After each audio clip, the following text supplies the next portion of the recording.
Pues básicamente la rota tiene que ver con esta historia que es un poco personal también en términos de aprendizaje, ¿no?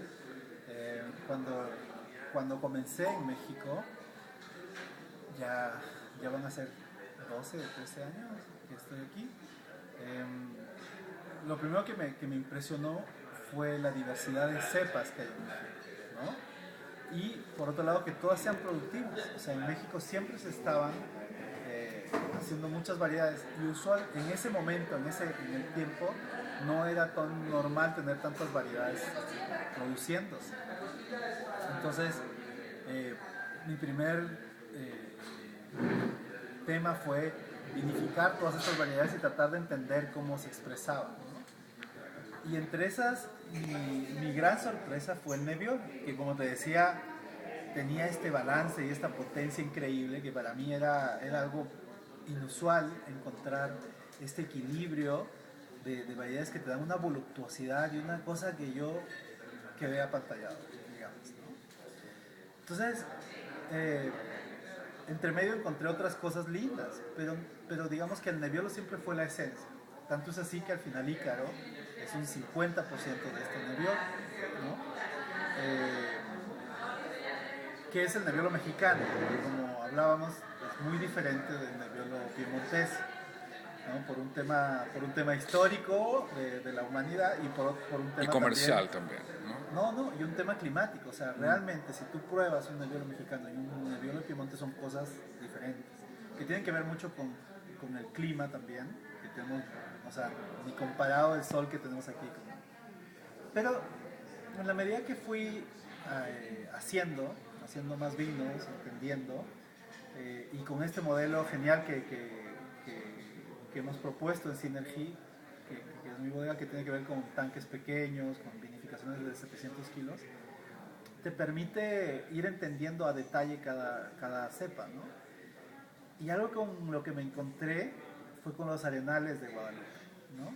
Yo creo que si tratáramos de definir una tipicidad de zona, para mí los arenales de Guadalupe son los que mejor expresan a Guadalupe, no tanto así las arcillas. En el sur, en San Vicente, están mejor las arcillas.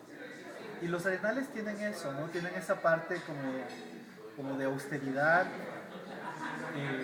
y rigor que al final hacen que las viñas den lo mejor de sí a la fruta, ¿no? Y tiene que ver con esa misma cantidad de luz, porque son unas arenas blancas, gruesas, con mucho silicato, que terminan dándole una refracción de luz al racimo que hace que realmente todos estos aromas se desarrollen y sobre todo en las variedades bordalesas que tienen ese potencial pero que usualmente son más pendientes a lo verde, pero cuando hay luz sucede algo maravilloso que se convierte en fruta de bosque, en frambuesas, en moras, y eso es mágico, ¿no? Cuando dices verde es porque te estás refiriendo a la Porque genéticamente los aromas tienden a ser un poco más herbáceos. herbáceos, pero estos mismos aromas pueden evolucionar dependiendo de la luz.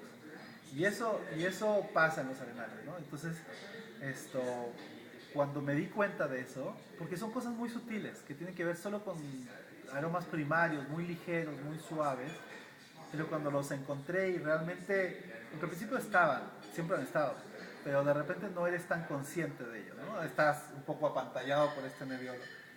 Pero cuando los comencé a entender encontré una belleza y una sutileza que me encantó, que me enamoró. Y un poco a la rota cuenta esta historia, ¿no? Habla de los animales, habla de este terruño tan mágico que tenemos. Hablaste de una escultura aromática. ¿Cómo sería esta escultura si lo quisiera representar en una escultura a la rota? Bueno, eso tiene que ver con que yo creo que la naturaleza, la mejor forma en que la naturaleza se expresa es a través de los aromas, ¿no? Los sabores tienden a ser demasiado básicos, ¿no? Hay solo 5 sabores, ¿no? Está esta parte del dulce, salado, agrio, ácido y el umami, ¿no? Pero, pero los aromas son infinitos, ¿no? Hay mucha gente que ha tratado de definirlos.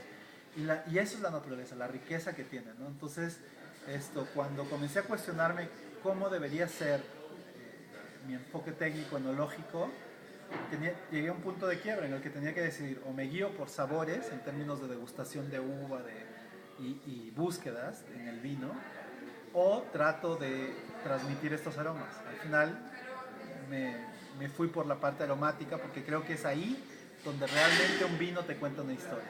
Creo que es ahí donde el terroir emerge.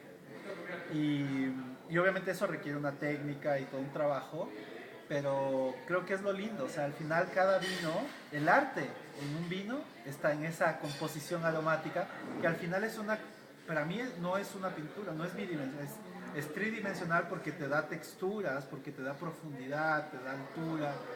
Es hablar cuando un vino a veces tiene esta parte de fresa, de frambuesa, de sotobosque, de repente una base, unos adornos de chocolate, siempre estás hablando en algo que te mueve. Entonces, quizá es el arte menos explorado, porque en realidad nosotros no usamos tanto la nariz y el gusto como un enfoque. Ahora con la gastronomía más, pero creo que los vinos cuentan eso, y esa escultura habla por sí sola, te cuenta esa historia.